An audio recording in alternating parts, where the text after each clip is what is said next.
Hi again.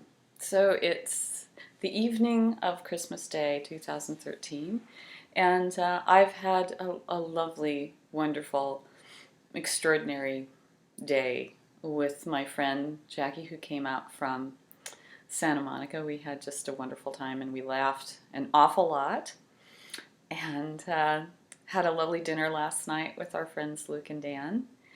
And she and I went to the film American Hustle today, and that was very good. It was just an extraordinary piece of work. And so we had just a lovely day, just a wonderful time. And now she's on her way back to Santa Monica. She has to work tomorrow. And, it's sort of like one of those days and times that we all look forward to, and even though if you don't have a lot of big plans around it, it's still that holiday and that tradition and that thing that we have where maybe something really big will happen and we're disappointed that it doesn't, or it's just we do have a really lovely time and then it's over, as all things are. All things eventually end. So maybe we have, like I had a really wonderful time, and now it's kind of, back to the reality of my solitude and back to the work that I'm doing and so forth. And that's kind of that can be, I won't say it's a downer, and but a kind of coming down feeling, if you will. It's a coming down from all that activity and all that really fun and the laughter and the camaraderie and so forth. And people, couples go back to each other and back to themselves, and that can be great if they're getting along. It can be awful if they're not.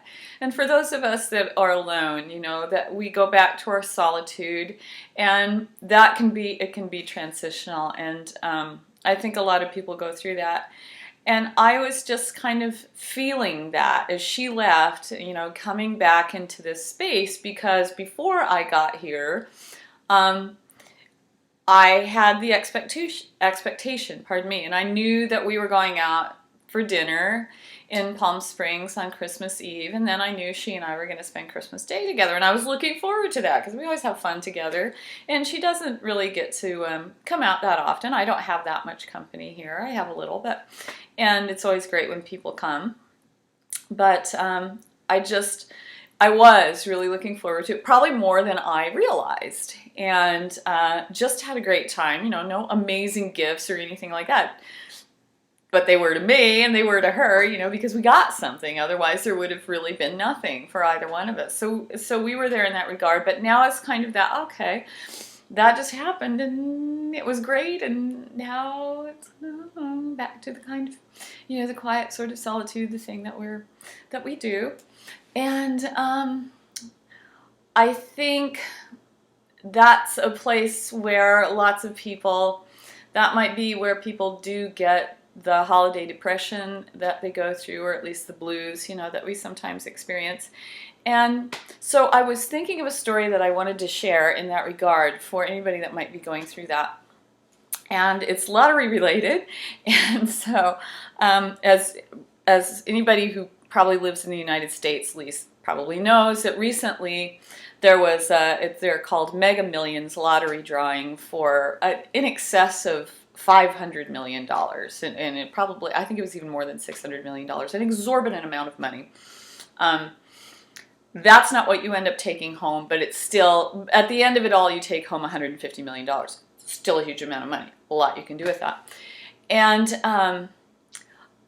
I bought a ticket. I never buy these things, but a friend of mine actually won a lottery, and I asked him if he still plays the lottery, and he said, yes, it's the best investment he ever made. So that does make sense. It's $1. So it makes a lot of sense. So anyway, so it's this huge bundle of money, and I thought, well, you certainly can't win if you don't buy a ticket, so I bought a ticket.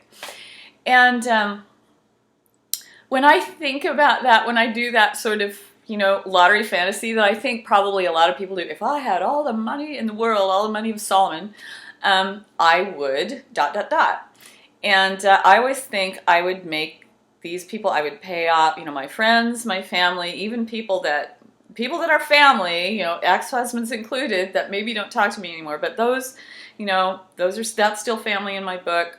Everybody would be made whole. Their debts would be erased. Everybody would have a decent car. Their house would be paid off. I wouldn't probably give them an elaborate lifestyle because I have a lot of people I need to make whole. But I always think about that, because what do I need? The one thing I would do is charter, Jackie's jet to go get my mother to visit my Aunt Margie in California, because it's the only way I'm going to get her on a plane. So that would be the most extravagant thing I would do. Do I lack imagination? You can say that. I don't know. Perhaps I do. I would do some traveling, all the rest of it. But the main thing is my job would become to start making people whole. Start at least, can you imagine? Think about that. How many people's houses you could pay off and cars you could pay off or give them decent automobiles to drive for $150 million. For $150 million, you could make easily, think about this. You could make 1,000 people's lives a lot easier. I could probably come up with that many people. I probably could. I know I could come up with quite a few. So anyway, be that as it may, it never occurred to me, but a few years ago, a friend of mine, we were playing lottery ... together, and she said, well, of course I would take care of you.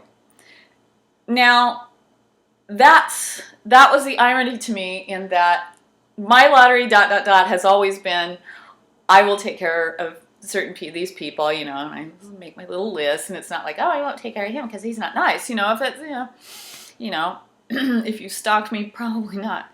But, or otherwise done something nefarious, then no. But, we all have our lists. Let's just put it that way. But it never occurred to me. I never thought about me being on someone else's. It never in my wildest dreams would I have thought that someone was thinking of me that way.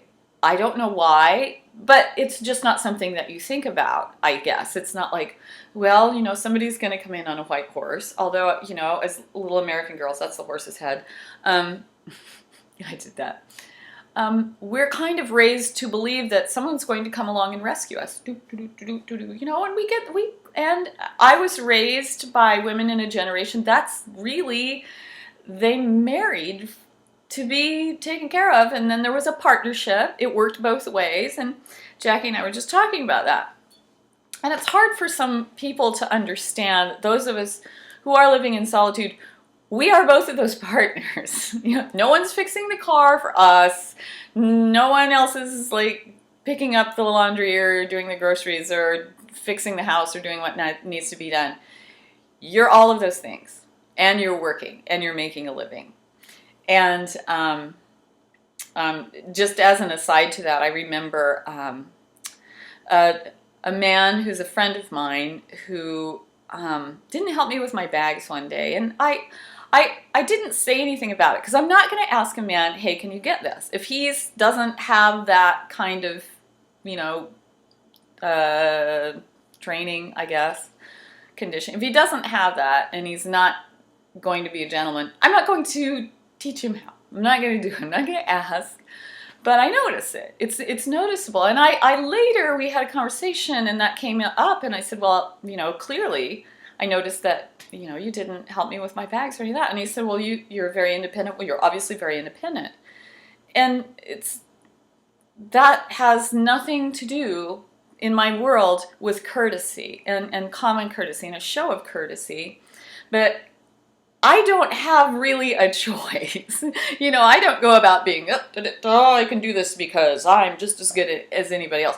It has nothing to do with that. What choice does one have sometimes, am I right? You either are, and I think Yul Brynner said something about when you die alone. I'm paraphrasing, but it's something like when you live alone. You need to, there's at some level, you need to always know that it's you can count on, that you are going to be there for you, that's who you have to rely on at the end of the day. No one's going to come and fix it. And I hoped for a long time. I did. I was hoping that maybe. But then you kind of wake up one day. Sometimes it's a little late in the day, but you wake up and you go, yeah, And oh well, I guess I've done a pretty good job of it so far, so I guess I can rely on myself. Um, but the idea that someone thought of me that way, that they would have my back if they could, or whatever it is that I was on somebody's lottery list, that made me feel amazing. And I don't dwell on that, and it's not like a part of my ethos where I'm going, oh, that's good, because I can just I can relax, and some miracle will occur if I just believe it, that everything's gonna be okay, like financially and everything else. No, it's all up to me, and I have that. It's more the thing that someone thinks of us that way. Someone is thinking of everyone that way. Everyone is being thought of that way, almost no matter who you are. And the other part of that, or this like at the similar part, and especially those of us that are alone, so it's the end of Christmas Day, beautiful day, fabulous. Everybody's with their families. Families are out together. All these it's very filial, very, family oriented. That's what people do. And those of us who are solitary, we come home to our solitude. And again, it can be a difficult time because of that juxtaposition, if you will, with everyone else being with their family, or everyone being coupled up, or that's at least what it feels like, because you don't see how many people just went home by themselves. But first of all, realize a lot of people did. A great number of people went home alone, and a great number of people spent the day alone, and a large number of people spent the day feeling very awful. A large number of people spent the day in a hospital as a patient. A large number of people spent the day without a home, without a meal, feeling probably very desolate. So if you're able to watch this, and if it's just for me reminding myself when I watch these later, that's good too. That I'm on someone's lottery list. And I think everyone is on someone's lottery list. And B, what I learned again this year is that I mean so much to somebody that they would be devastated if I were to die or go away somehow, or even be harmed. And I don't know who that is. We may not talk that often. We may have not talked in years. The same thing that happened with my friend and I. But if something actually happens and it's over tomorrow, because unless we're really old, unless we're really on the precipice where people are dying, when we die before we feel like we've sort of completed that aging process, it's a shock. It's a shock to the people around us. Accident. There's a lot of things that can happen, and it will devastate someone if you harm yourself, or if your life is ended somehow. And you don't know who that is, and you don't need to know. It's just something you need to remember. And so if you have thoughts of harming yourself, and if the loneliness is more than you can bear, just remember that you will be hurting others if you hurt yourself. So everything, again, is temporary. Life is temporary. The wonderful time that you have, like a day like today, a wonderful time I had with my friend, it's over. The solitude, which right now I'm kind of reveling in again, which is great, that will come to an end. I will again have the type of solitude where I will feel that deep loneliness. Don't fool yourself into thinking that deep loneliness isn't something almost everyone has or will feel. Because there's certain things that we go through internally that no one else can understand or share. And very few people in reality can be present even with the more difficult emotions. It's the rare person who can accept all manner of raw and authentic emotion. It's also rare the person who can actually express and process openly raw, authentic emotion. We often transmute, I've used that word before, but we often transmute it into something else, and it gets stuck in that thing, whether it's our neediness and whether it's our victimhood or whether it's hysteria or anger, is a really good one. And, lashing out and at others, whatever it is, the enemy is out there and the threat and whatever it is. And I'm not Italian. I just play one in this video diary. So, don't know where that came from.